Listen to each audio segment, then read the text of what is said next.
Greetings! Welcome to Terra Prime Live, our weekly sabering show, webcast, something. We haven't been to you for a couple of weeks because it's summer. We've got camps going on and all that kind of stuff, so this is a sporadic little thing. We'll be off again next week, and we'll go into that later. As you see, we have a very full panel for tonight's discussion, which is all about learning on your own, how to learn by yourself, what most people are doing with our stuff, and what kind of we want people to do with our stuff. Take our stuff and use it for their own benefit. So let me introduce the panel here real quick. We've got first of all our master Ed Artorias. How you doing, Ed? Doing great. Happy to be here. Excellent. And we've got a full boat of apprentices. Our regulars Eric and Gary. How you doing, guys? Very well, thank you, Master. All right. And joining us again are Jeff and Robert, and I can't remember, Michael, have you been on the show before? His mic does not seem to be working. Yeah, he just said in the chat he's got a bad mic. Gotcha. Well, we can interpret.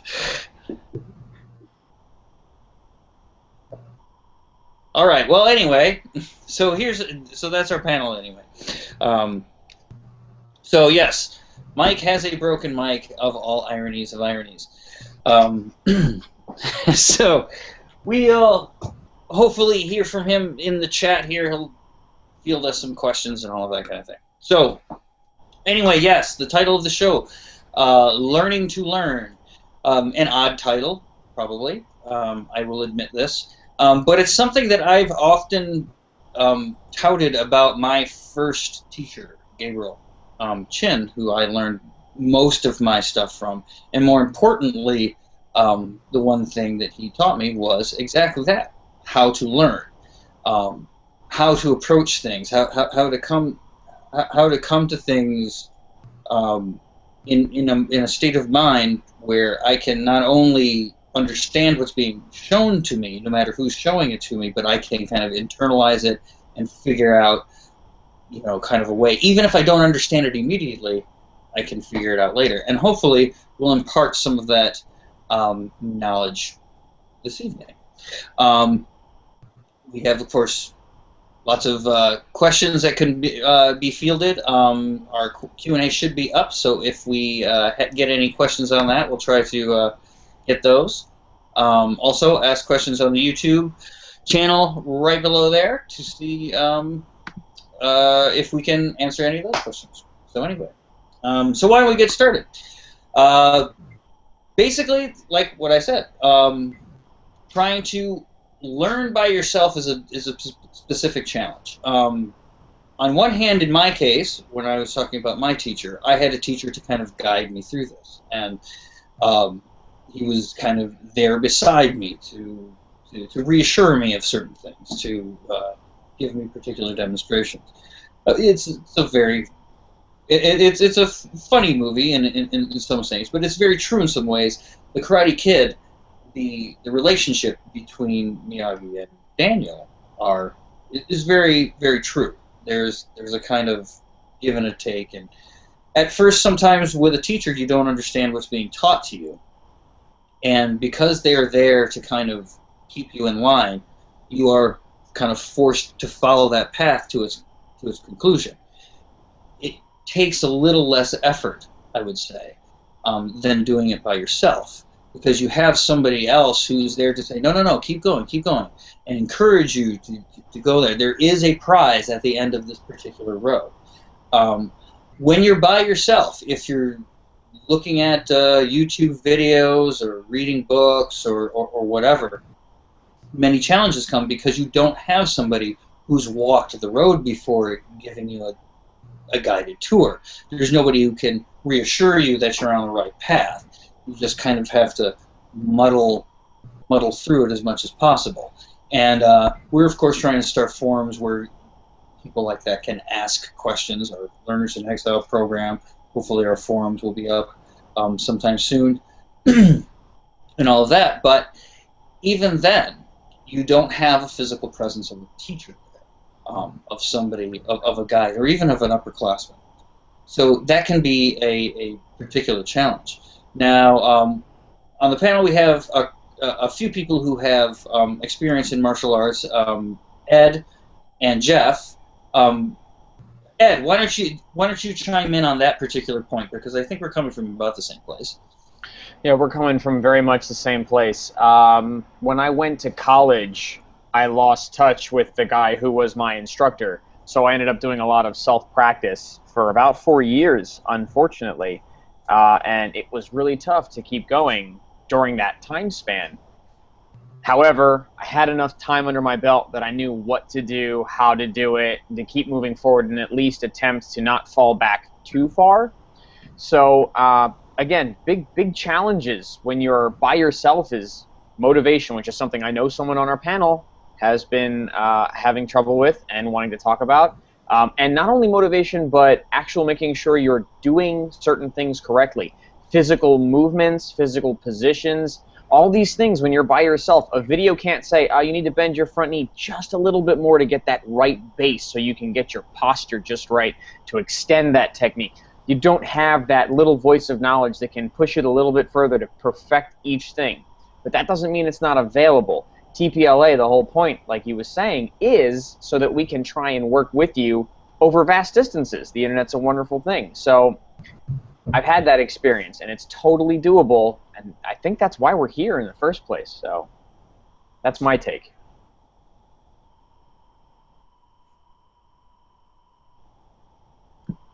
Yes, I totally agree, and you know, I think, and I'll pass it over here to Jeff here in a second, but there's always a time when you're going to be without a teacher, even if you have one. Mine actually died, right? So while I was with him, my teacher passed away, and actually for a year beforehand, he kind of degraded to the point where he wasn't doing that anymore. So, you know, we get into these spots all the time, and it's just one of those things. Jeff, do you want to chime in on that? Yeah, absolutely. Yeah, I mean, I've been in that position also with regards to having my teachers injured or they could not come to class for some reason. Frankly, I was so far into the martial arts at that point in time, I already knew what was going on with regards to what I needed to be doing. So it really wasn't a big deal for me. I've been in martial arts about 13, 14 years when they kind of fell out for a while. Being at the beginning, it would have been much more challenging. A lot like, you know, we've got some of the guys here that are on their own. They're literally by themselves, don't even have anybody else to kind of look at them, even if they're at the same level, and tell them what they're doing. And you look at a standard dojo, a standard class, and you've got about 90 minutes to 2 hours with an instructor who's standing there going, put your foot here, move your arm there, stick the sword here, do, you know. And we get snippets of 2 to 5 minutes tops, you know, of students. And you know, everybody's doing the best they can, but it's so hard to communicate these little nuances in those 5 minutes that you've got to kind of pick the one thing you're going to figure out that day and go from there. And so rather than trying to fix everything at once, you focus on, it's going to help a lot for especially the beginners who are on their own to focus on one small thing rather than, well, my whole practice was wrong. Don't worry about the whole practice. Did you do that thing right? And if you didn't, do it right next time. And that'll help focus the training, I believe, especially for the beginners, to kind of get into that mindset of, all right, well, I fixed that. Okay, what's next on the list? Let's work on this next piece. Yeah. Oh, absolutely. A friend of mine calls it the mission critical list. Right. Every day, whatever you have 2 things, 3 things. And it doesn't. They don't necessarily have to be amazingly hard things to do, you know, or anything like that. But those are mission critical. You have to get those done today.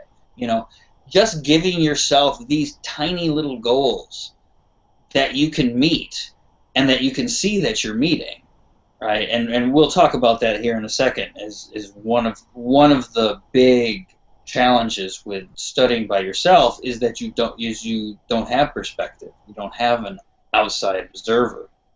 And even in this day and age, it's imperfect, right? We're seeing a 2-dimensional YouTube video, 2.5 minutes or whatever, and, you know, like you said. However, I will say this what you described of picking something and just working on it, I had to do the same thing, even doing it live, right? I couldn't think when I was starting out, being guided by the people that I was guided by. It's too much to take at one time, you know, and especially when you're starting, even 2 or 3 things to work on becomes this enormous burden. You're like, oh my God. I have to keep my blade up and my feet set and my shoulders down. Right, you know. And the irony or the rub in it, I guess, is that all of these rules are there to counteract intuitive and natural tendencies that we have, like for our shoulders to come up when we're stressed out, right? So it's not only that these things are coming in threes and we're like, oh my God, I have to think about all this stuff. It's stuff that, number one, we first of all weren't thinking about before. And second of all, it's stuff that we have to do the opposite of what comes natural to us. So in a way, like you were saying, the people here on the panel that have zero experience, who are starting from nothing, and I do count weapon combat, weapon martial arts, totally different than empty-handed. They share some principles. There are some things. But really, I gotta stress this, just because they're 2 entirely different games, entirely different worlds. So if you're starting, even if you have a background in martial arts and you're starting for the first time with weapons in a real kind of combat setting, you're going to find it to be pretty familiar. It will, it'll feel like you're a beginner again. Now, I know Jeff, you and I have talked about this before. At the time that we kind of discovered this, I liked that, the fact that I could be a beginner. Like, I picked up a weapon, it's just like, oh yes, I don't know what's going on, because after a while, things get boring. You're playing the same game over and over and over again. For me, I kind of came into it with weapons. That was the first thing I started with, and so I started taking, a few months after that, I started taking empty hand, just as traditional Okinawan karate. And when people were throwing punches at me, it wasn't nearly as intimidating as the 3-foot-long wooden stick that was being swung at my head. So it was kind of backwards for me. It was, getting punched was nothing. I didn't want to get hit with a stick. So it was right. A little bit different on that end, but it's the same principle, yeah. Yeah, it's a strange thing. So, I mean, first of all, we have to say kudos to the people who are studying by themselves, that have nobody around, because it's very difficult. And even if you have, like we've said, previous experience with teachers, once you're let out on your own, and at some point you are, you have to kind of make your training your own. And if you haven't, and this is another thing that we'll probably get into, is making your training your own. Is if you haven't done that, it'll probably be very difficult to adhere to, because as we're going to go into, there are many challenges on this particular path that are going to be, especially for people who don't have anybody to go, oh, don't worry, that's totally normal. You're going, there's going to be times like this, and I think I'll throw it over here to Ed. You were talking about something specifically where, as you're getting better at something, there may be a period where you actually get worse at it, or feel like you're getting worse at it. You want to expand on that? Yeah, before we actually, there's always a pre-show talk, and today's was particularly entertaining, but we ended up on the topic of just because you feel like you're getting worse at something doesn't mean you're actually regressing in skill.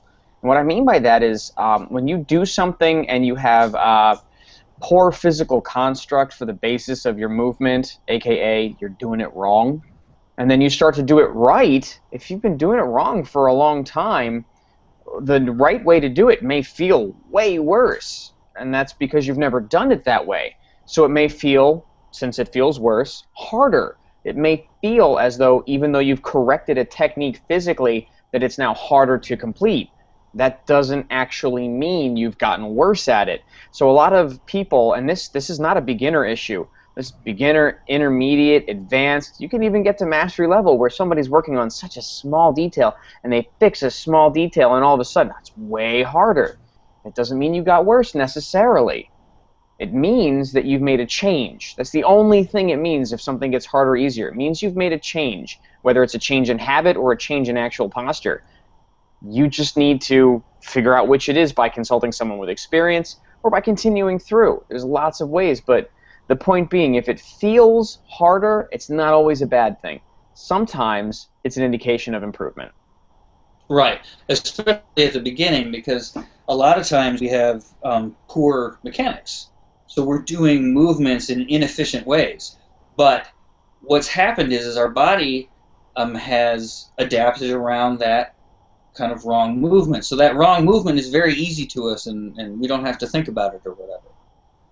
As soon as you change that in any way, like I don't want my elbow to pop up when I do that. Okay, so I start doing this, right? Well, this engages an entirely different set of nervous connections, muscle connections, tendons. It produces different forces in your body. All of this kind of stuff that, you know, your spinal cord and your brain and your motor cortex and all that can deal with that very, very easily, but our conscious brain can't. So at times what will happen, and especially when we get older and we get a little deconditioned, once those changes start to happen, we start to get what we call DOMS, delayed onset muscle soreness, right? Now, there's no real good explanation for why this happens. They haven't really found out a perfectly predictive model of why your muscle hurts. It's probably a whole combination of things. But one thing is for sure, as soon as you start doing something that is a little bit different, and you do it to an extent where you're actually exerting effort, where you're creating physiological change in your body, the chances of you getting sore in those particular areas goes up. You know, I'm not going to say you're going to get sore because that's not really a good benchmark, but just like he said, it might be harder because I'm so used to bringing this elbow up, but it turns out that my elbow was a cheat. I got to do it this way, therefore I can actually do the move. After a while, that will kind of get grooved into your body, and it will become as effortless as this was before. In fact, the wrong way will become almost painful because you will now know exactly what the proper mechanics are supposed to feel like. But even proper mechanics can be felt like pain or discomfort or anything like that. So yeah, why don't we field out here to some of the apprentices. Gary, why don't we start with you over here? Do you got any questions or any experiences of challenges? What challenges have you met? Because I know you're one who is really living the exile life there. Yeah, I mean, this sort of thing refers, sort of relates to me in great extent, because I mean, where I am in the UK, I don't even have somebody I can spar with. Everyone's like so far away, so I can't even sort of put the gear on and just kind of have some fun in a way. And I do experience this thing of things feeling harder, and I think one of my biggest challenges is mental. It is dealing with the fact that I'm supposed to be getting better at this. I'm supposed to be getting good at this, or at least not bad at it, not as bad as I was when I started. And yet it feels harder. It feels like kind of everything that I'm doing is difficult, and it's very, very hard to keep motivated and to know how, from a mindset point of view, to deal with that, where, I'm feeling a lot of times, even less coordinated than I did when I first picked a saber up. And it's very much a mental battle for me as well as a physical battle, because I mean at the end of the day, I mean I do have previous martial arts experience, but it was an empty hand style, and it was a decade ago.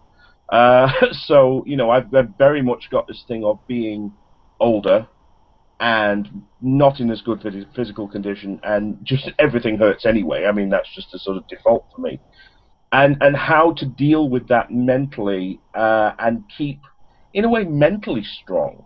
That's my I think my biggest challenge is what I can do in terms of mindset to actually, you know, keep pushing forward, and even though it feels like I'm not getting anywhere, to me personally, because as you said before, I lack that perspective. I can only see it from inside the box.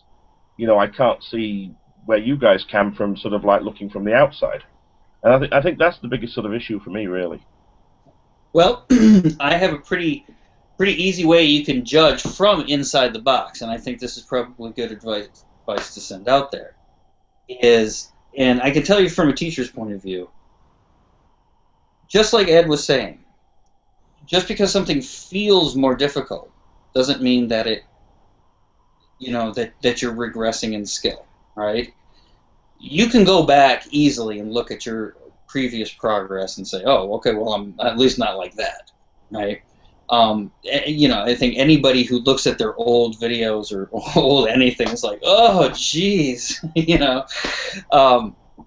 because we all see that, right? But all you really got to do is ask yourself the one question, which is, you're here, right, Gary? Yep, definitely. Right. Okay. So prove to me that you lack the ability to get here. You see what I mean? You've made it this far, right? There, I mean, it's not like you haven't gone anywhere. Yeah, it's hard, and it gets harder. Believe me, you know, and it will get so hard to the point where you're gonna want it to be harder than it really is, because you want that challenge. It becomes your benchmark. It's like, you know. We were just talking about that. You get bored after a while, you know. Okay, I'm really good at this, and all of that. But you can look at yourself and say, well, what has been my success rate up to this point before I make the decision to quit? And that has been 100%. Therefore, perhaps I should not quit. Does that make sense? Yeah, it does. Sorry. No, I was just going to kind of piggyback on that. A lot of people, when they're learning these things that are very difficult, like to get frustrated at the weapon or at what they're working with. And what I urge people to do is use that weapon as your means to escape the frustration. So what you were doing might have been frustrating, but don't do that. Let's do this thing. It kind of goes back to what I was saying. Work on something else. That frustrates you, work on something, but don't look at the weapon and look at it as a piece of frustrating equipment. If it's frustrating you, then it's not going to help you. Use the weapon as a means to escape that frustration. Right, okay? Or the practice. Absolutely. Because like you said, I mean, I just got to do this stupid drill over and over and over again. Why do I got to do this stupid drill? Oh, God, oh, God. Well, because that drill encompasses about 70% of all combat. You know, so you might want to learn it. You know, it's an extreme. I mean, I'm not kidding. We like our forms and all of this practice stuff that we come up with is all very beautiful and intricate and everything like that. And from a teacher's point of view, the reason we do it is because we're trying to keep students interested. But if you want to know the real secret behind it all, it's all. Like in our system, it's 3 strikes. That's it. You know, I don't care what form you're on. Form 7, Form 1, 3 strikes. Sai, Cho, Shim. Shiak, same thing. Right? That's it. So you can get, if you can get a certain, if you can take one step forward, you can take another step forward. And it is impossible not to make forward progress by even taking the smallest step.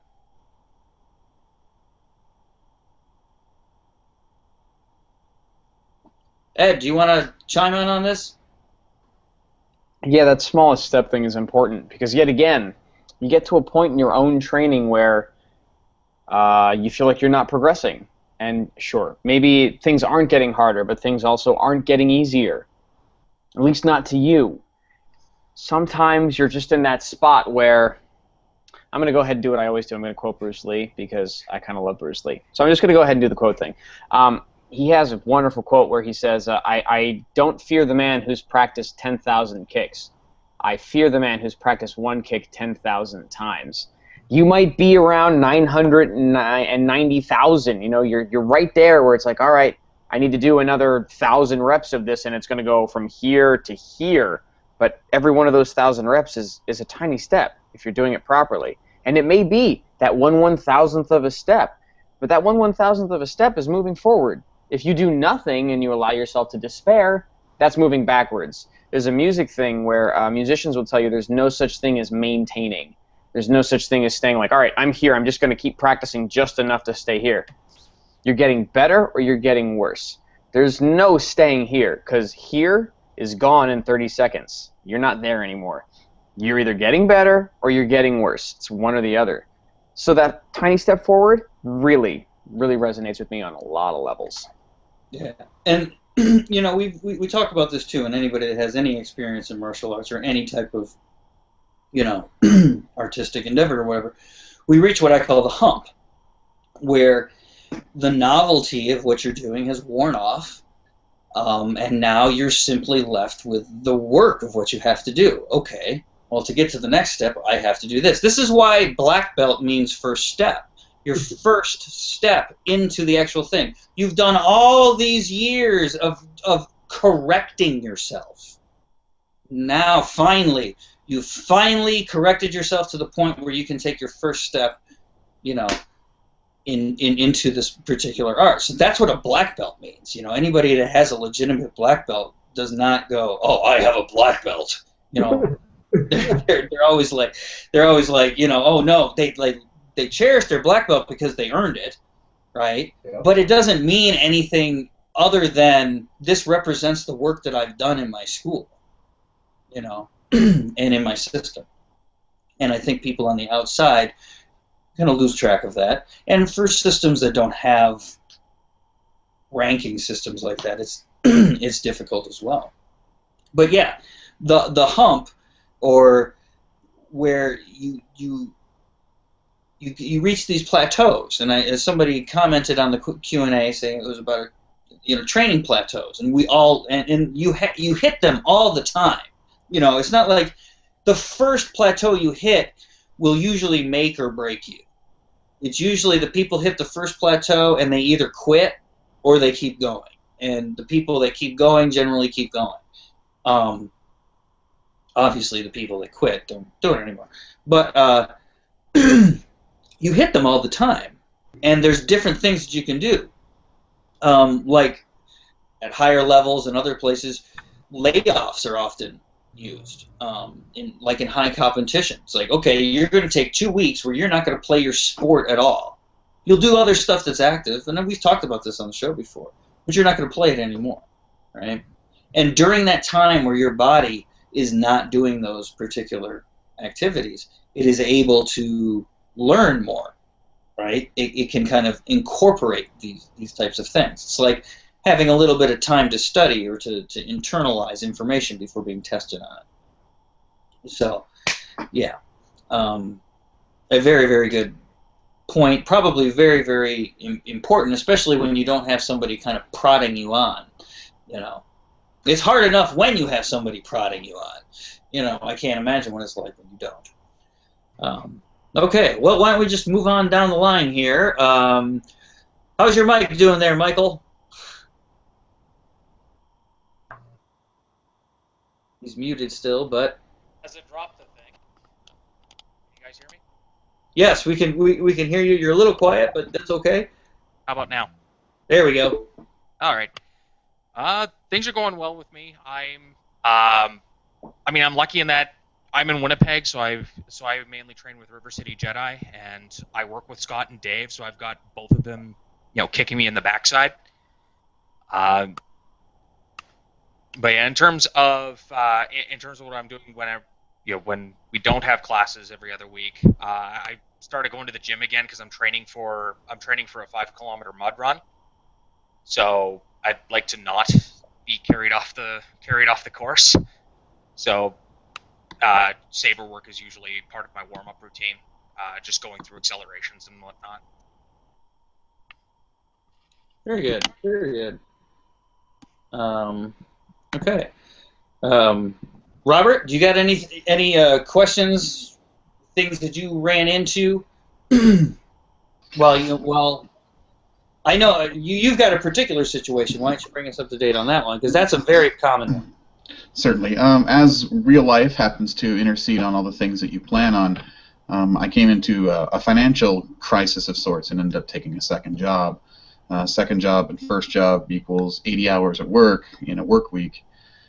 The problem with that is you don't find time to sleep, let alone pick up a saber or do some gym exercise or whatever it might be. So I am now getting back into it. I stepped down from my other job about a week ago, and I'm finally getting back to the gym and picking up a saber for the first time in 10 weeks. And I thought to myself, well, where do I want to start over? And I realized I need to start at the beginning again. Start with basic strikes. Start with footwork. Start with moving your body and moving your hands, keeping your stance. And it hurts. I was there yesterday, I was there the day before, and my body hurts in places I forgot I had again.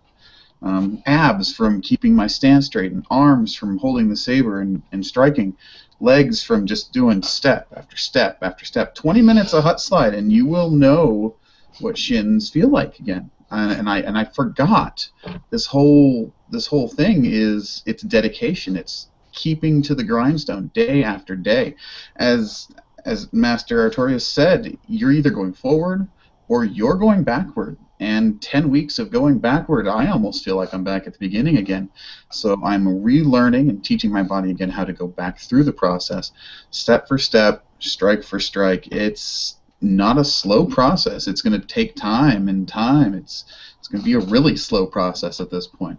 But I'm going to get back. This is my plateau now. I'm there. I'm climbing that second part of the hill. I'm getting ready to go forward again. I'm not quitting. I'm not giving up. Yeah, and the I think that's another good thing. A lot of people will give up if all of a sudden they have a break, right? And you do feel like you have to go back to the beginning.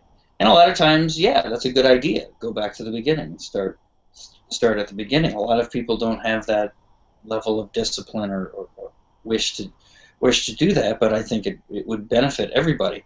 I know people, athletes, fighters, whatever. One of the probably biggest times that you'll see this happening, this is a big part of sports psychology, is when somebody gets injured, right? You have like what's his name, Neymar from Brazil broke his vertebra, right? He's in for a very long recovery time, and that's going to take a very big physical and motor toll on him. So he's going to have to bring that back up if he wants to play again. And you see this over and over and over again in athletics, and a lot of times that too, just like the training plateau, just like the hump, can claim those, right? Oh, I haven't been to class in 4 weeks. Oh, I should just give up. Oh, I missed this training, and therefore. And yes, it's true. We have the saying, miss 1 day of training, make up 10. That's great. But that's a rule for ourselves. That's not to be applied, right, to people, and it's not to be applied kind of universally. That's our benchmark. That's what we strive to. Right? In reality, though, as long as you have the healthy attitude where you can go back and do your basics and bring yourself back up, I have noticed that people, often when they do that, come back even stronger than they did before, because they're coming with a refreshed attitude. They're coming with a fresh eye towards stuff that maybe they were ignoring before, right? The very basics, oh, okay, well, I got that done enough. Now, when they were first learning the hut slide, oh, okay, well, I got that there. Now I can do the Doolan, and boom, and that was my goal. My goal was the Doolan. I was going to learn the Doolan. Now I got that. All right. So then all the skills that you're learning are kind of for that particular form, or Doolan or whatever. And then you learn the Doolan, and then you're like, ooh, well, what now? Right? Because it was all kind of going into that one thing. Where it's kind of reversed. The Doolan is supposed to give you a place to practice these particular things, which you then take out of the Doolan and kind of apply it.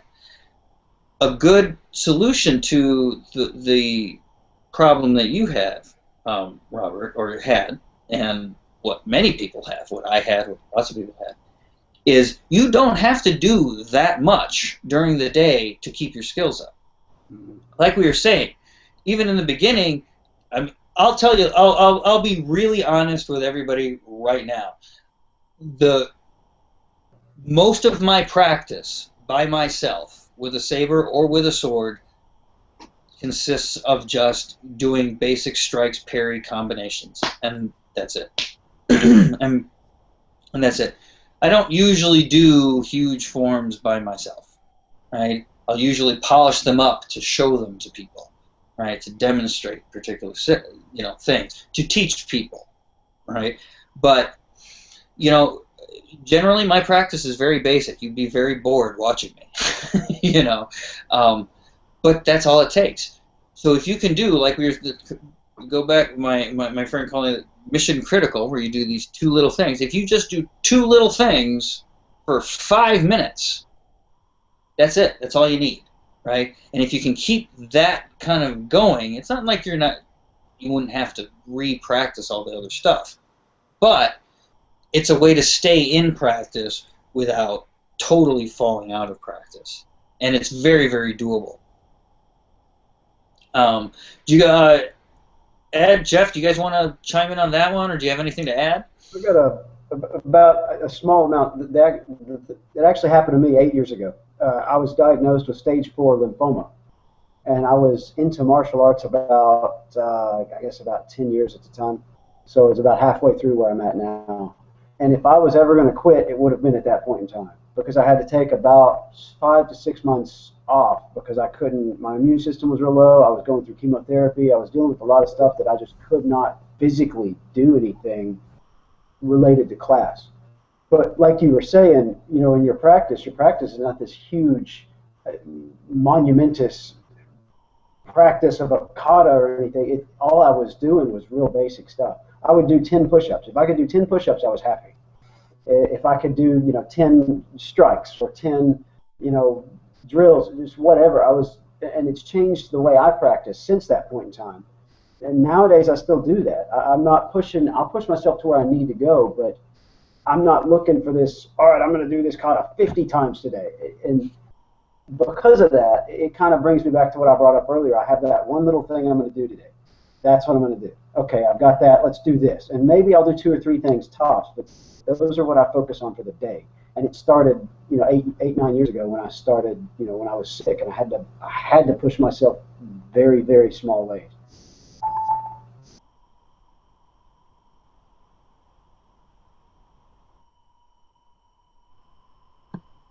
Had myself muted.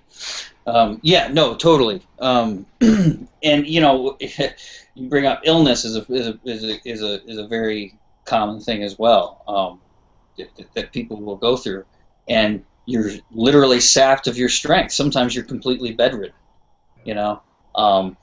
Even if you're, and I when I was growing up, I have pediatric asthma, so I was in the hospital all the time. And I would do a lot of stuff in my head, and that's where I got a lot of the stuff. And it was only later that I learned about whole techniques where you can stay in practice or whatever. But Ed, do you want to chime in on that one? Yeah, I'm going to go same subject, different approach. I've been working with my private students in music on this concept, and as a teacher, I can back this up from a educational standpoint.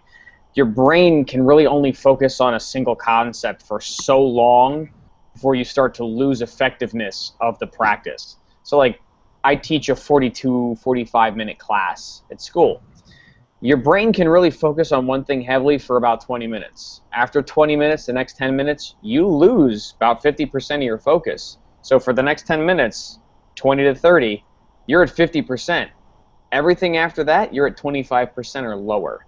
So the people who are thinking, I'm going to go do this kata 50 times today, like Jeff was saying, you might get bored in the middle of it. And yes, you might actually complete your kata 50 times, but how many of them were quality? How many of them were really, I'm going to make sure that every stance, every posture, every pose, every extension, every technique is 100% the best I can make it? How many of them were that? I don't know. I'm not going to give you a number. Depends on how fast you do them. But I might say I'm going to do just parry, cut, parry, cut. I'm going to do that 50 times.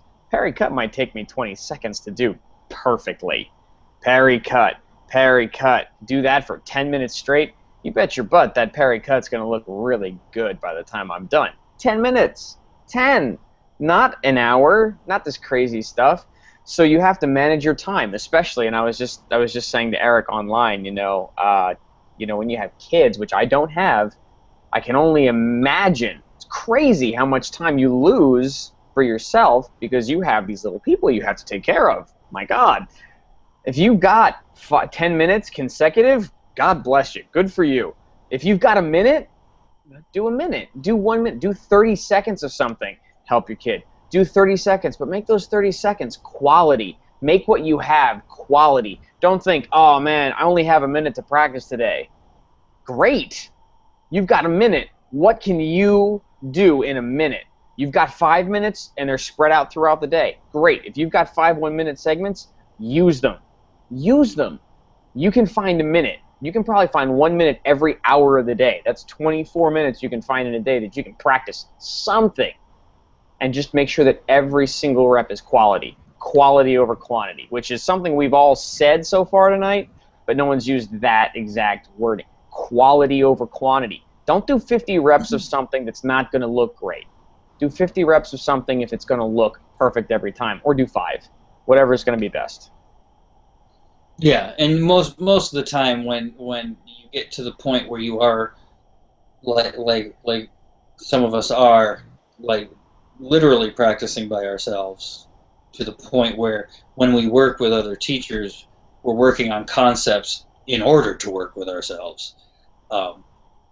You start practicing only that which you're not that good at, and sometimes you just go back, you do that. Teaching really helps because you're forced to do your basics all the time because you're constantly showing people the basics.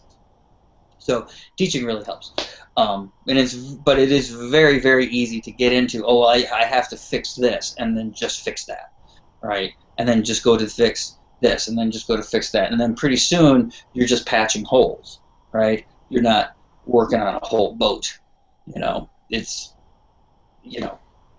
we can belabor that point. Why don't we move over to Eric? Eric, we haven't heard from you yet this evening. Questions? Challenges you found? Well, it's kind of funny.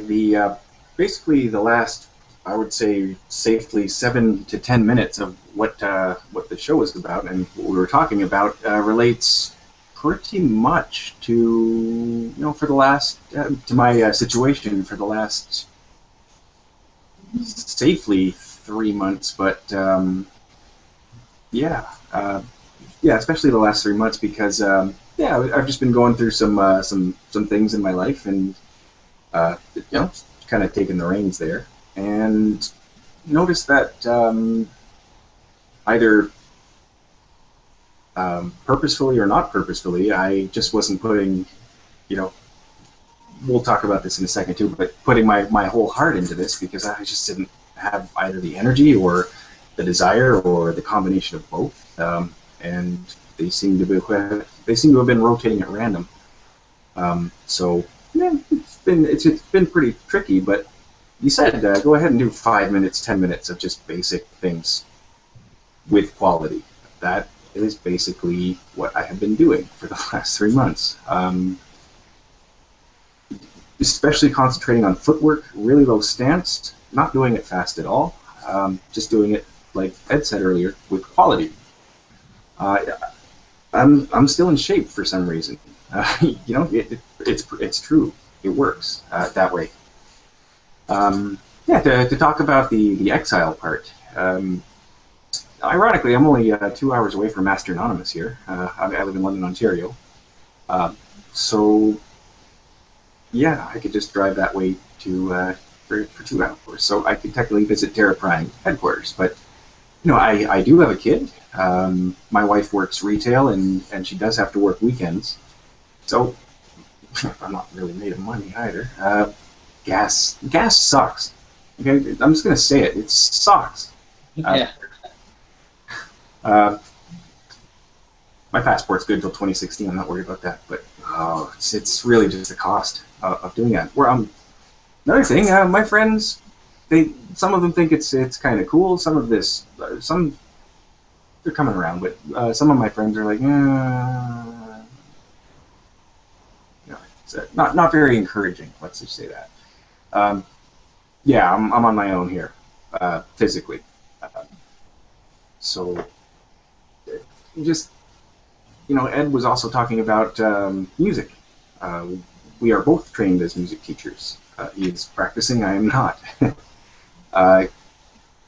Without music, I don't know, I would have left a long time ago. I wouldn't have even gotten into this. Because I just thought, no, I want to swing it around like the movies. I want to start at a pod, you know?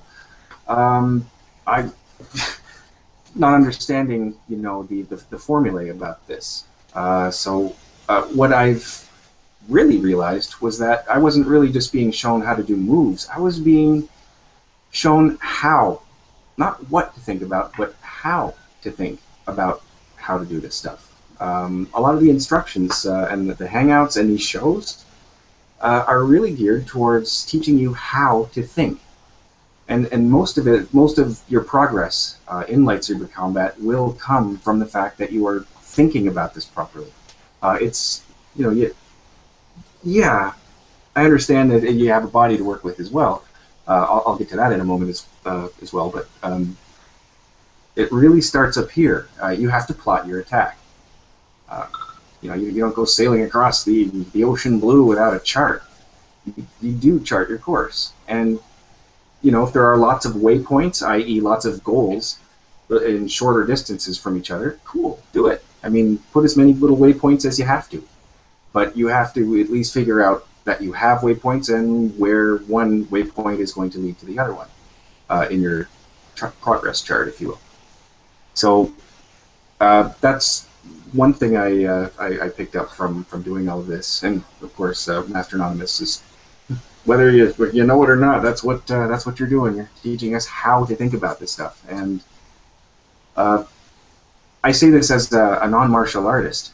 I already had the how to think about this stuff. Music, and it's just another way to swing a lightsaber, if you will. But for me, I'm a bass trombonist. I have to work on my buccinators. Those are the muscles right here. We talked about this on an earlier show, but breathing from the stomach. I'm a bass trombone player. If I don't do that, I'm sunk. You know, I'll get booed off the stage. I'll fart on everything. It would just be horrible.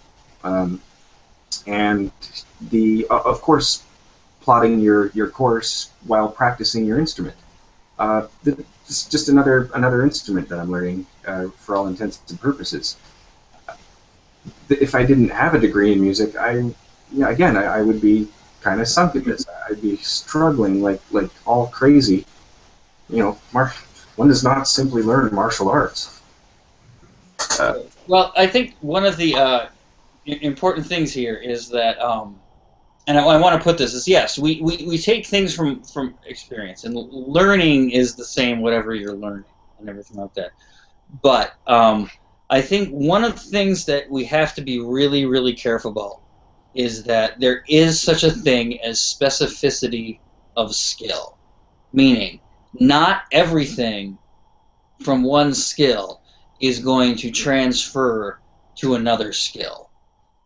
perfect example is the barehanded fighting and the weapon fighting. I can't tell you how many barehanded people who are very experienced in barehanded first try weapon fighting and they're like, whoa, they don't know what's going on, and that's because they assume they know what's going on. They're just holding a weapon, but there's a lot more going on there than you think. There's a specificity to this particular skill. Yes, we make analogies to other things, and it is just like that in that kind of an analogous state. They are very much like each other. But especially if you're beginning, do not expect anything from one skill to automatically transfer over to another skill. That takes effort.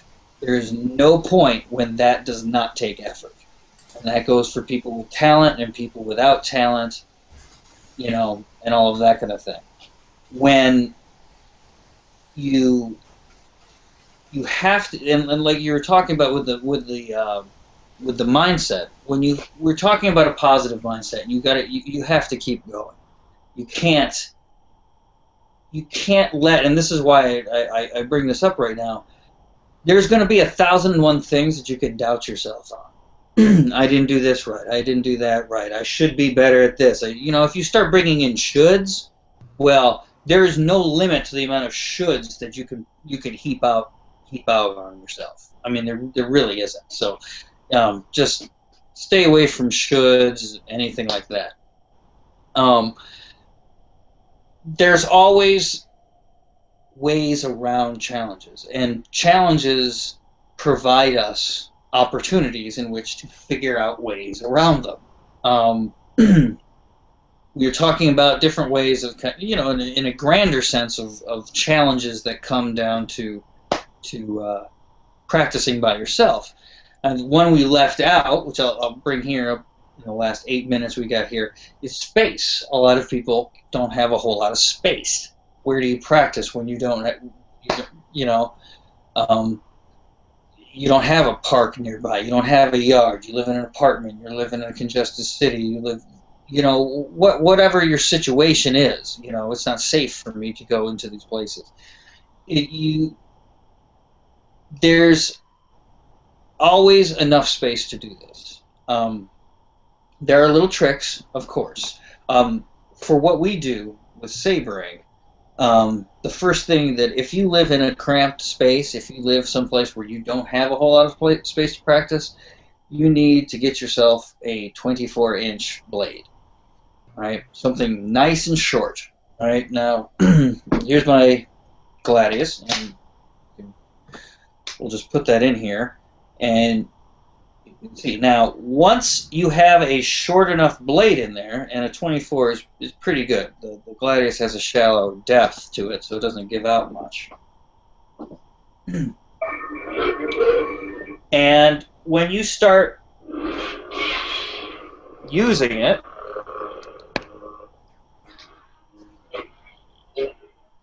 you see, I can hit pretty much everything except for the ceiling now. That's what the short blade is pretty much good for, is not hitting the ceiling. I've got all kinds of stuff around me and all that. So, if obviously spinning is something everybody loves to do, and you can do spinning in a terribly short space, and actually you should be able to, right? But even if you're not doing that, let's say you're doing Makashi, so you're doing short stuff in here. This is perfect to do by yourself and in a small space because you're not using so much. Now, all you need to do is go backward and forward this much for you to get the necessary footwork, right? I can do a cross step like that, and then I can come back. There's other footwork that you can do to stay within here, right? Lifting up one leg, and you can't see that because I've got black. No, see, there you go. Anyway, when you lift up one leg, okay, that simulates steps. So I can pretend to take a step simply by lifting up a leg and putting it back down, right? So I can maximize the space that I'm using here. But another thing, we always harp on this here. Go slowly. working in a confined space is often extremely beneficial especially for your weapons work.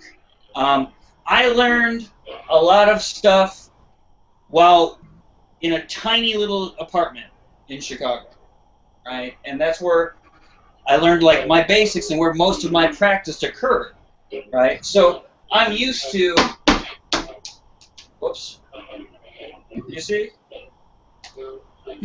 Being in a place where I can knock stuff down, I can hit things, right? But by being careful, by being slow and methodical about it, you can practice. I can do my strikes here. I can even do forms by switching my feet over, right? All kinds of stuff. So just because you have space, you don't have space, doesn't mean that you're completely limited in what you can do. You're going to be a little bit limited, obviously, but as you can see, as long as you have, a weapon that can kind of fit within the space, you're pretty good. Okay, 24-inch blade is very, very good, and it's a very realistic length, right? So there's lots of actual weapons that operate with a blade this length. So yeah, that would be my tip on that particular thing. Anybody have anything to chime in on that, or anything we want to finish up with? Speaking to either working training into day-to-day or working in limited space, one thing that I found that helps is walking through a crowd is fantastic for footwork. Like, I've found myself whether I'm walking through the hallways at work or walking through a convention, I'll see a knot of people and I'm plotting my steps. I'm like, okay, I can cross step here, hook step, hut slide between these two people, and I'm on my way. And a lot of that, I'm just trying to maintain being cognizant of where my feet are going and maintaining my balance. So that's one way that I've managed to, keep practicing my footwork. Yeah, you can find all kinds of places to find training. Just watch a kung fu movie. They do that all over the place. They're always integrating training into everyday activities. So I mean, you can get really inventive and very cruel with those particular ones. And I have a question, Master. It's actually I'll ask it for Michael Redpro, who hits us up on the Q&A. He says that maybe one thing to keep in mind is when you hit the wall, so to speak, and are frustrated, try practicing something you enjoy, or something that you've mastered or gotten down, like spins, for example. And remember that this is supposed to be fun, not a chore. What do you think about practicing stuff I guess you're already good at? Obviously, there's a limitation to that. If you only practice what you're good at, you're only going to get good at that stuff. So you have to do that. Obviously, you want to keep the practice fun and interesting. But I think the point we're really driving home here is there is nothing that you can do that will stop this from happening to you at least a couple of times during your training. It's just going to. It's just a challenge. And if you keep everything up, you can keep everything up to right where you want it, and still life will happen, and something will happen. These things happen. They just do. There's no way around it. So yeah, you can distract yourself a little bit. Go to something that you like. Again, you have to kind of weigh this stuff. Now, am I just kind of going away from this particular drill because I'm tired of it and all this stuff, or am I really not progressing with it anymore? If you're not progressing with it anymore, put it on the shelf. Come back to it. Pick up something else. I wouldn't necessarily use the this is what I really enjoy. right? Because I'm of the opinion, I've never seen a case where this hasn't been the case, of if you really enjoy something, if you really enjoy spinning, I'll bet you that's the first thing you do when you grab your saber. I'm going to guess you don't need to put the spinning into your thing. You're going to find a place for that, right? It's the stuff that's difficult for us, which is hard to find a place for, and that's the stuff we really got to focus on. That would be my opinion on that one. All right. So we are at the end of the hour. Does anybody have anything here to finish up with, or I think we're good? Okay. Well, from everybody here at Terra Prime, everybody on the panel, thank you for joining us. Everybody out there in the internet land, thank you as well. We, again, will be off next week for camp, but we will return later in the summer, I think in the last week of July or something like that. But keep an eye out for that. And then we'll be moving on through the fall into some big announcements for how this stuff is all going to evolve. So, until then, from everybody here at Terra Prime, have a great weekend. May the Force be with you, and happy sabering!